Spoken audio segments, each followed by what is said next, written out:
بسم الله الرحمن الرحيم. اليوم أنا عم بتمشى بالأرض، شفت هاي شجرة الزيتون مريضة قبل ما تأزهر، وهذا خطر جدا جدا. هذا المرض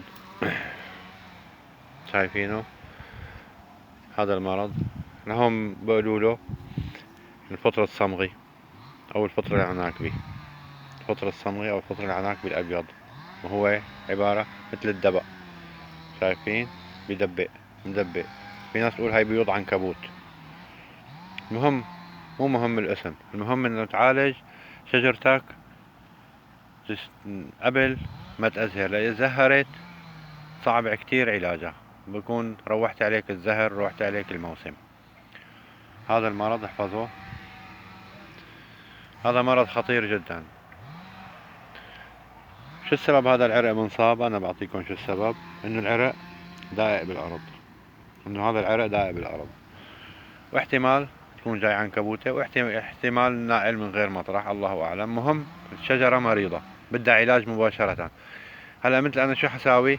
رح اقص العرق من هون، العرق كلياته رح اقصه، وقيمه طبعا قيمه من الارض، لأن هذا شوفوا ها منتقل لما غير مطرح، شايفين منتقل للاعلى، بلش ينتقل سريع سريع جدا، سريع يعني سريع الانتشار جدا جدا فوق ما بتتصور، يعني على الهواء ها شوفوا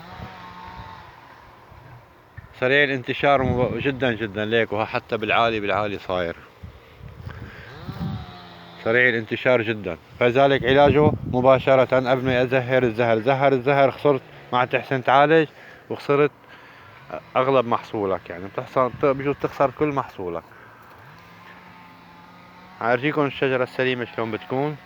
هاي المريض مثل ما تكونوا شايفين، هذا المريض، هذا مرض، هذا مرض، هذا مرض، حتى مثل ما ارجيتكم بالعالي بلش المرض.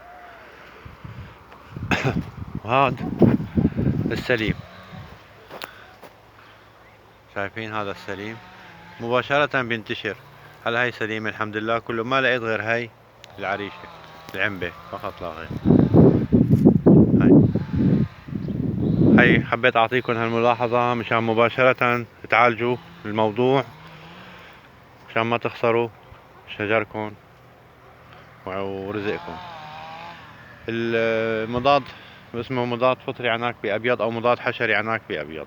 تاخذ شقفة من الزراعة للزراعة، بتقسم شقفة هيك، طبعا شقفة المريضة، وتاخذها للزراعة. السلام عليكم ورحمة الله وبركاته.